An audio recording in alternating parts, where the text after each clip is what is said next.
नमस्कार, मैं Pradeep Poonia.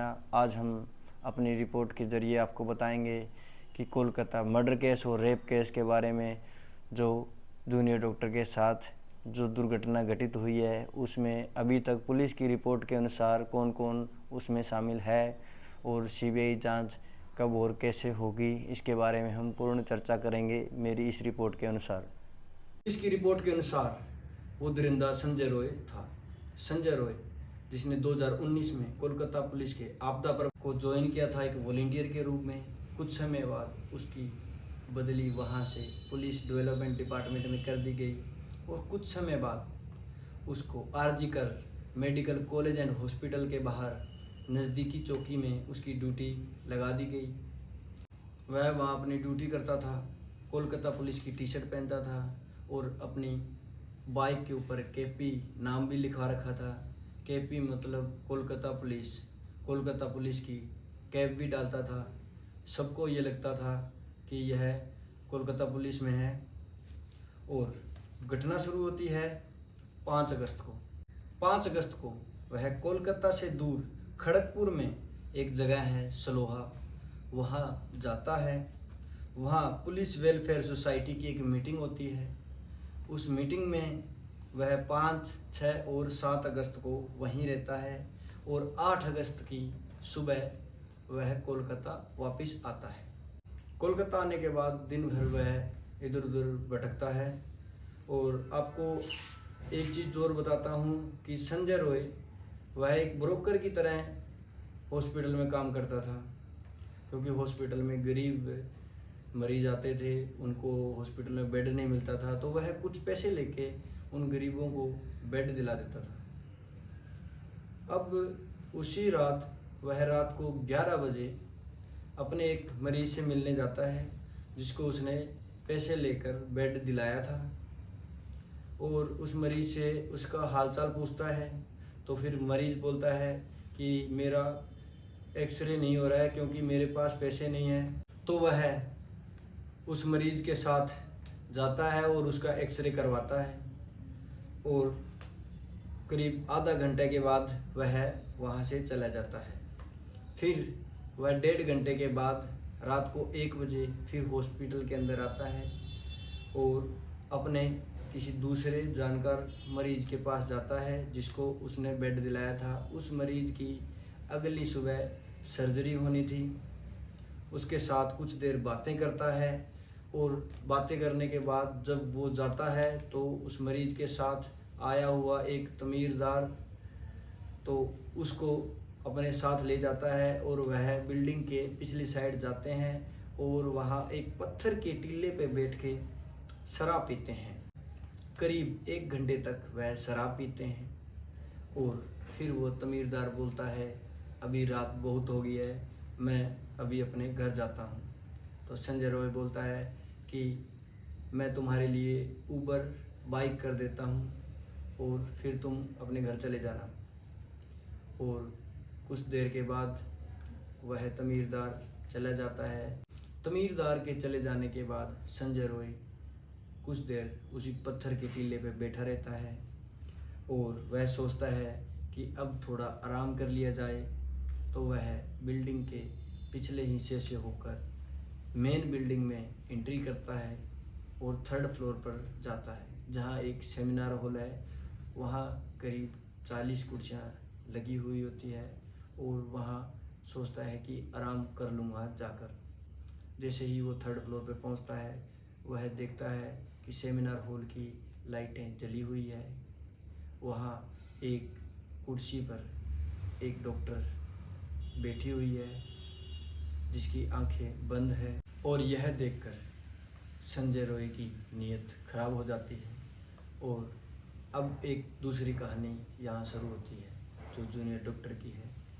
Junior doctor जो कई दिनों से नाइट शिफ्ट की ड्यूटी कर रही थी, उसी रात वो करीब 2 बजे अपने काम से थोड़ा फ्री होती है और सोचती है थोड़ा खाना खा लिया जाए।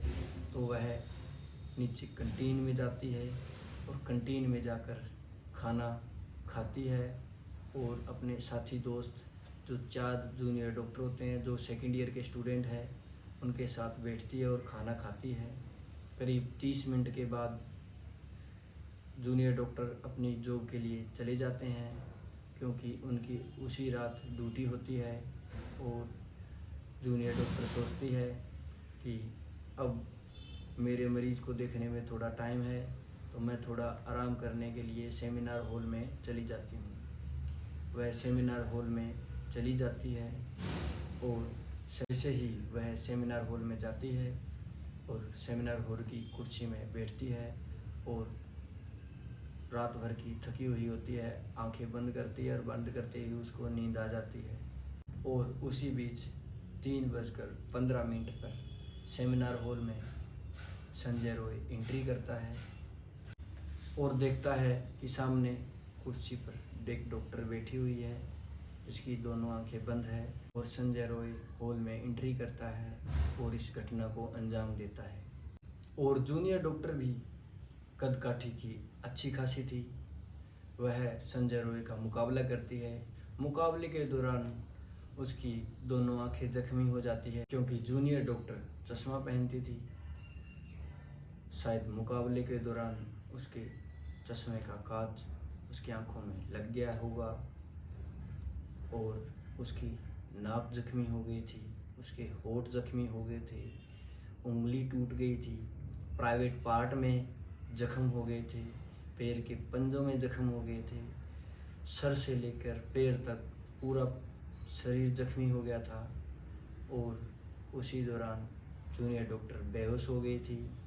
करीब 40 मिनट तक वह दरिंदा उसको नोचता होगा, उसको पता भी नहीं होगा कब उसकी डेथ हो गई। और 40 मिनट के बाद वह संजय रॉय हॉस्पिटल के सेमिनार हॉल से निकलता है और 4:15 पर वह हॉस्पिटल के गेट के बाहर चला जाता है।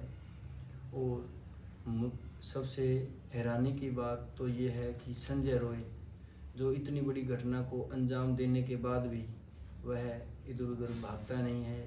वह एक बैरक में जाके सोता है, जिस बैरक में पुलिस और पुलिस के सहयोगी जो भी कार्य करते हैं पुलिस के अंडर, वह उस बैरक में रहते हैं। तो उसी बैरक में जाकर संजय रॉय आराम करता है और सो जाता है।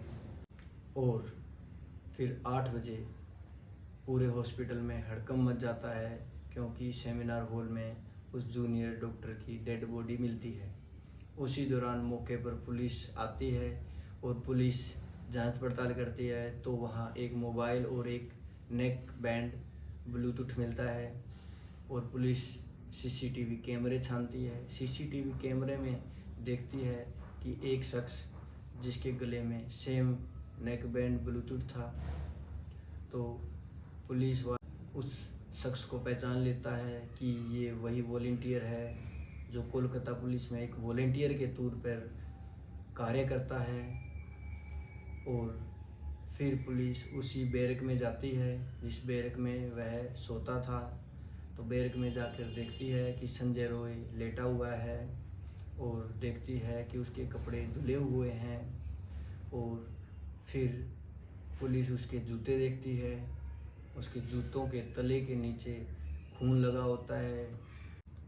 पुलिस वह जूते फॉरेंसिक रिपोर्ट के लिए भेज देती है और संजय रॉय का मोबाइल लेती है और ब्लूटूथ ऑन करके उस नेक बैंड ब्लूटूथ से कांटेक्ट करती है। कांटेक्ट पहली बार में ही हो जाता है और सारे सबूत संजय रॉय के खिलाफ होते हैं और पुलिस संजय रॉय को गिरफ्तार कर लेती है।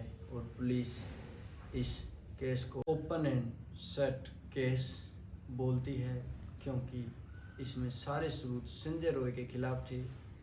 संजय रॉय दोषी पाया जाता है और संजय रॉय को पुलिस गिरफ्तार कर लेती है। इसी बीच बाकी डॉक्टर हैं, वे बोलते हैं कि इतनी बड़ी घटना को अकेला संजय रॉय अंजाम नहीं दे सकता, इसके साथ और बाकी लोग भी शामिल होंगे, तो इसकी सीबीआई जांच करवाई जाए। और सबसे अजीबोगरीब बात ये लगी कि देर रात कुछ डॉक्टर और नागरिक जब हड़ताल कर रहे थे, प्रदर्शन कर रहे थे, उस टाइम देर रात को कुछ गुंडे आते हैं जिनकी संख्या करीब 30 से 40 होगी। उन्होंने प्रदर्शनकारी डॉक्टर्स और नागरिकों पर हमला कर देते हैं और सीसीटीवी कैमरा रूम पर हमला भी करते हैं और शायद उनका इरादा बाकी लोगों को यह बताने का था कि अगर तुमने ये प्रदर्शन ख़त्म नहीं किया तो तुम्हारे साथ भी दोबारा से मारपीट की जाएगी। एक तरह का दबाव था जो प्रदर्शनकारियों पर बनाया जा रहा था। और यहाँ सबसे अजीबोगरीब घटना ये थी कि जब 30 से 40 जो गुंडे जो प्रदर्शनकारियों पर हमला करने आए, उस टाइम कोई भी पुलिस वाला वहाँ मौजूद नहीं था। यह घटना बहुत ही दुखनीय घटना थी।